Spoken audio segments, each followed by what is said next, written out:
Assalamualaikum warahmatullahi wabarakatuh. Assalamualaikum warahmatullahi wabarakatuh. Assalamualaikum warahmatullahi wabarakatuh. Alam adalah segala sesuatu yang ada atau yang dianggap ada oleh manusia di muka bumi ini. Selain Allah beserta zat sifatnya, alam tuh dibedakan menjadi dua, yaitu alam ghaib, yang kedua adalah alam syahadah, yang dalam bahasa sehari-harinya yaitu disebut sebagai alam semesta. Sesungguhnya Tuhan kamu ialah Allah, telah menciptakan langit dan bumi dalam 6 masa. Lalu dia bersemayam di atas arsy. Dia menutupkan malam kepada siang mengikutinya dengan cepat. Dan diciptakannya pula matahari, bulan, dan bintang-bintang masing-masing tunduk kepada perintahnya. Ingatlah, menciptakan dan memerintahkan hanyalah hak Allah Subhanahu wa taala, Maha Suci Allah, Tuhan semesta alam. Bumi sebelumnya adalah planet yang mati, dan Allah menghidupkannya dengan menurunkan air dan langit. Dan Allah menurunkan dari langit air, dan dengan air itu dihidupkannya bumi sesudah mati. Dalam surat An-Nahl ayat 65. Assalamualaikum warahmatullahi wabarakatuh. Pertanyaan awal mula alam semesta telah lama diperbincangkan. Sampai hari ini pun belum ada satupun teori penciptaan alam semesta yang dapat diterima secara bulat oleh para ilmuwan. Dikarenakan keterbatasan akal manusia tidak bisa menjangkau luasnya jagat raya. Sebab penginderaan, penemuan masalah, penyusunan hipotesis, eksperimen, dan teori yang merupakan urutan langkah dan prosedur ilmiah yang lazim harus diakui belum bisa mengakomodasi kebutuhan manusia dalam memahami dunia ini. Berikut ada salah satu teori tentang awal mulanya terbentuk alam semesta. Teori ini dikembangkan oleh George Lamited. Ya, teori tentang dentuman besar atau kita kenal dengan teori Big Bang. Menurut teori ini, pada mulanya alam semesta berupa sebuah peranatal atom yang berisi semua materi dalam keadaan yang sangat padat. Suatu ketika, atom ini meledak dan seluruh materinya terlempar ke ruang alam semesta. Sejak itu dimulailah ekspansi yang berlangsung jutaan tahun dan akan berlangsung jutaan tahun lagi. Timbul dua gaya yang saling bertentangan, yang disebut gaya gravitasi dan gaya repulsi kosmis. Dari kedua gaya tersebut, gaya kosmis lebih dominan sehingga alam semesta masih terus akan ekspansi. Pada suatu hari nanti, ekspansi tersebut pasti akan berakhir. Di sini saya akan menjelaskan tentang asal-usul kehidupan manusia di bumi.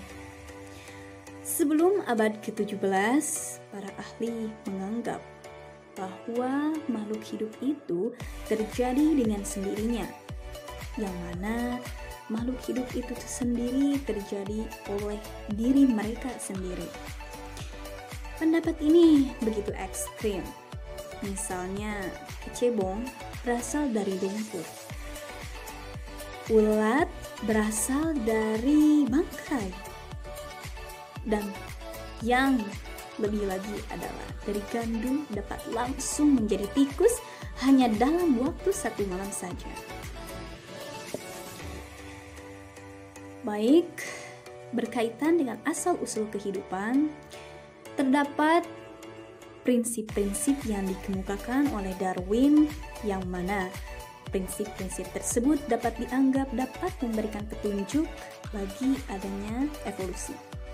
Antara lain, yang pertama, adanya variasi antara individu-individu dalam satu keturunan. Yang kedua, adanya pengaruh penyebaran geografis terhadap evolusi individu dari suatu spesies ke spesies lainnya. Yang ketiga, ditemukannya fosil-fosil di berbagai lapisan bumi yang menunjukkan adanya perubahan secara berangsur-angsur. Yang keempat, adanya homologi atau perubahan bentuk badan sistem organ makhluk hidup yang merupakan petunjuk terjadinya evolusi suatu spesies. Yang kelima, adanya data sebagai hasil studi mengenai komparatif atau perbandingan perkembangan embrio. Perkenalkan, nama saya Adam Al-Hafid dari kelompok 2 akan menerangkan bagaimana pandangan Islam terhadap proses terbentuknya alam semesta. Perkenalkan, saya Saskia dari kelompok 2. Video kali ini kami akan menjelaskan proses perkembangan pola pikir manusia. Proses perkembangan pola pikir manusia dari zaman ke zaman ini berubah, bahkan terus bertambah karena dipengaruhi faktor rasa ingin tahu yang kuat. Rasa ingin tahu bagaimana mengenai benda-benda di sekitarnya, bagaimana semisal tumbuhan mencari makan, dan lainnya. Manusia mampu menggunakan pengetahuan yang terdahulunya untuk dikombinasikan kepada pengetahuan barunya, sehingga menjadi suatu akumulasi pengetahuan. Bagaimana asal-usul kehidupan manusia? Menurut pandangan Islam, hadirnya teori Darwin telah mengundang perdebatan sengit antara kaum agamawan dengan kaum ilmuwan yang pro dalam pendapat Darwin. Darwin telah membantah keabsahan Adam sebagai manusia pertama di muka bumi dengan menyatakan bahwa nenek moyang manusia adalah kera. Namun tetap saja teori evolusi Darwin tidak ilmiah dan tidak dikatakan empiris, karena salah satu kriteria dari kebenaran adalah harus dapat dibuktikan. Di sisi lain, ketika ilmu pengetahuan sains dalam konteks ini telah memberikan harapan bagi manusia untuk mengetahui hakikat segalanya, karena sudah kuat di dalam hadis Rasulullah SAW bersabda, sesungguhnya manusia itu berasal dari Adam, dan Adam itu diciptakan dari tanah. Hadis riwayat Bukhari.